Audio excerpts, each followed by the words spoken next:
अस्सलाम वालेकुम जी। मेरा नाम डॉक्टर बिलाल है और मेरे साथ सैफ साहब हैं रेस्क्यू से। हम डिस्ट्रिक्ट हेल्थ गुजरात अथॉरिटी की तरफ से ये वीडियो बना रहे हैं। बेसिक इस वीडियो के दो पर्पज़ हैं। एक तो पर्पज़ जो हमारे इफ़ी पर्सन हैं उनकी ट्रेनिंग है कि जो उनको किट प्रोवाइड की जाएगी उसके कंटेंट्स क्या होंगे और इसको इन्होंने यूज़ कैसे करना है। और जो सेकंड इसका पर्पज़ है वो अल्लाह ना करे अगर कहीं पे कोई एमरजेंसी बनती है या कोई रिएक्शन होता है तो उसको हमने मैनेज किस तरह करना है और साथ जो हम अपने रेस्क्यू वाले पर्सन हैं इनकी हेल्प कैसे ले सकते हैं। तो इस वीडियो का जो मेन पार्ट है वो ये है कि हम इसके कंटेंट डिस्कस करते हैं। ये जो किट आपको वीडियो में भी नज़र भी आ रही होगी। चलिए ये बैग हमने ओपन किया है और ये बैग में जैसे आपको चीज़ें नज़र आ रही हैं। अब मैं वन बाय वन जो है ना वो आपको बताता जाता हूँ कि इसके अंदर क्या क्या है। ये सबसे पहले हमारे पास ये ड्रिप सेट है। इसके अंदर एक सॉरी दो ड्रिप सेट है हमारे पास। और ये इंजेक्शन होगा हाइड्रोकार्टिसोन। ये है हमारे पास पैनाडोल टैबलेट्स हैं। इनकी क्वांटिटी जो है ना वो 50 है। ये हमारे पास सिरिंजेस हैं। एक हमारे पास जो है वो 3 ml की है और एक हमारे पास 5 ml की है। ये आईवी लाइन है और ये साइज भी इसके ऊपर इसका मेंशन है 24 की है। ये दो आईवी लाइन होंगी आपके पास। ये हमारे पास दो फ्लूइड है। एक जो है वो 5% डेक्सट्रोज है। सेकंड जो फ्लूइड है वो हमारे पास लिंगर लैक्टेट है 500 ml। ये स्टिकिंग है। ये डिस्टिल वाटर है इंजेक्शन को डिल्यूट करने के लिए। और ये हमारे पास कॉटन है। अच्छा जी, हम वीडियो के सेकंड पार्ट पे आते हैं। सेकंड पार्ट में ये पहले पार्ट में जैसे हमने इसके कंटेंट्स जो है वो डिस्कस किए थे कि इस किट में वापस क्या क्या चीज़ें अवेलेबल है। जो सेकंड पार्ट है उसके अंदर हम डिस्कस करेंगे अगर अल्लाह ना करे किसी को रिएक्शन होता है तो हम उसको किस तरह मैनेज करना है। रिएक्शन में जो है ना वो दो चीज़ें हो सकती है आपके पास। सबसे पहले ये चीज़ हो सकती है कि मरीज को रिएक्शन हुआ है या उसका सांस बंद हो गया या सेकंड उसको ये हो सकता है कि उसका हार्ट जो है ना वो पंपिंग बंद हो सकती है। दोनों चीज़ों को आपने कैसे मैनेज करना है उसको हम डिटेल में डिस्कस करते हैं। सबसे पहले आपने क्या करना है, अगर किसी पेशेंट को रिएक्शन हो गया है तो आपने उसको फ्लैट सरफेस के ऊपर लेटा देना है। पहला स्टेप हो गया फ्लैट सरफेस पे लेटाना है। जो सेकंड स्टेप है उसके अंदर आपने उसका एयरवे क्लियर करना है। जैसे ही उसका एयरवे क्लियर होगा तीसरे स्टेप के अंदर आपने कॉल फॉर हेल्प करनी है। और जो फोर्थ स्टेप है उसके अंदर आपने जो पेशेंट का रिस्पॉन्स है वो देखना है कि आया उसकी ब्रीदिंग है या नहीं है ब्रीदिंग, और पल्स भी उसकी चेक करनी है, हार्ट रेट भी देखना है। ये तीन चीज़ें जो है ना वो आपने देखनी है उसके बाद। अगर तो पेशेंट का जो ब्रीदिंग है वो स्टॉप है तो लेकिन हार्ट रेट या पल्स आ रही है, आपने इमीडिएटली जो है ना वो, अगर आपके पास ये एम्बो मौजूद है तो आपने इससे जो है पेशेंट को ब्रीदिंग देनी है। अभी हम डेमोन्स्ट्रेट भी करते हैं कैसे देनी है। अगर आपके पास ये चीज़ नहीं है तो आपने उसको माउथ माउथ टू माउथ जो है ब्रीदिंग को स्टार्ट करनी है। ठीक है, तो अभी हम पहले सबसे पहले ब्रीदिंग का जो स्टेप है उसको डेमोन्स्ट्रेट करते हैं साहब साहब। नेक्स्ट वीडियो में जो है वो हम आपको बताएंगे अगर हार्ट स्टॉप होता है तो उसको कैसे मैनेज करें। ठीक है। अच्छा जी, ये सबसे पहले तो एम्बो बैग है। एम्बो बैग को यूज़ करने के लिए है कि आपने इसको जो इसकी नैरो साइड है इसको अपने नाक के ऊपर जो है वो बिल्कुल रख के इसको सील कर देना है। और आपने बिल्कुल इस टेक्निक के साथ, इसे C&E टेक्निक कहते हैं, इसके ज़रिए आपने इसको होल्ड करना है। C से मुराद है कि कंप्रेस और E से मुराद है एलिवेशन।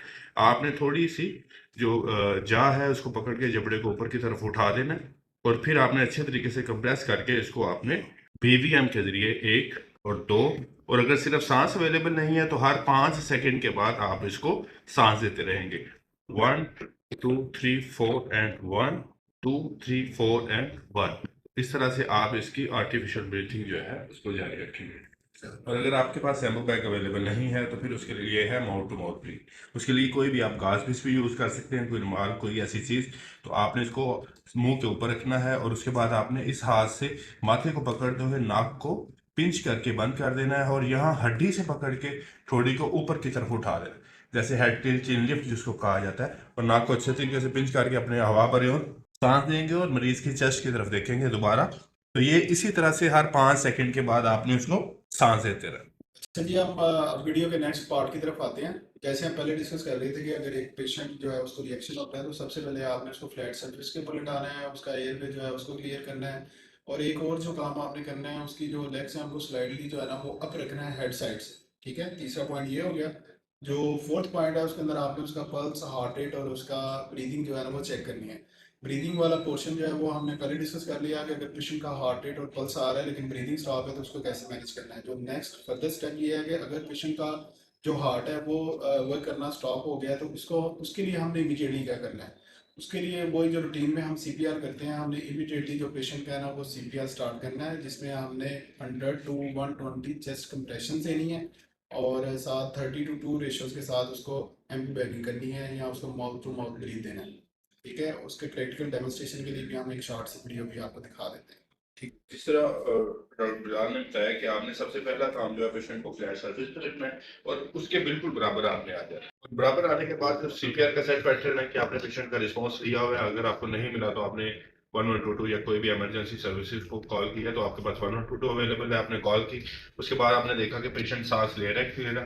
प्रोफेशनल्स के लिए ये होता है कि आप उसकी यहाँ से पल्स लें और साथ ही आप अपना कान रखेंगे और उसके सीने की तरफ देखेंगे कि आपको पल्स भी नहीं मिल रही है और मरीज सांस भी नहीं ले रहा।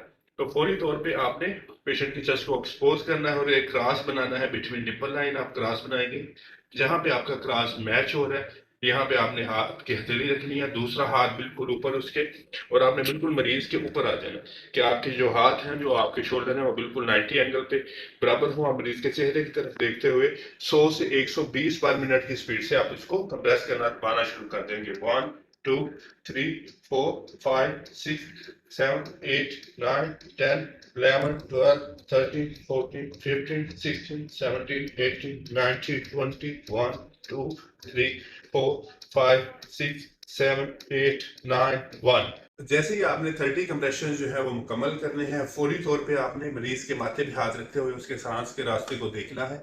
अंदर अगर कोई भी आपको चीज ऑब्स्ट्रक्शन कोई भी नजर आती है तो उसे आप छोटी उंगली से साफ करेंगे। अगर आपको वो नहीं नजर आ रही तो आपने उसके अंदर उसको हाथ मारने की कोशिश नहीं करनी। और यहाँ पे आपको अभी जो बताया गया कि आर्टिफिशियल ब्रीथिंग आप देनी है, तो अगर आपके पास एम्बो बैग अवेलेबल है तो आप उसी तरह से सी एंड डी बनाएंगे और 1 एंड 2 दो सांस लेंगे और वापस आप कंप्रेशन पे आ जाएंगे। अगर आपके पास एम्बो बैग अवेलेबल नहीं है तो आप किसी भी चीज का, जैसे रुमाल है, इसकी सिंगल ले रखेंगे, ऊपर उठाएंगे, नाक को पिंच करेंगे और सांस लेंगे। आपने दो सांस लेने हैं। दो सांस लेने के बाद आप वापस अपने एरिया पे आएंगे और दोबारा से आप उसके कंप्रेशन जो है वो उसी तरह से स्टार्ट कर देंगे।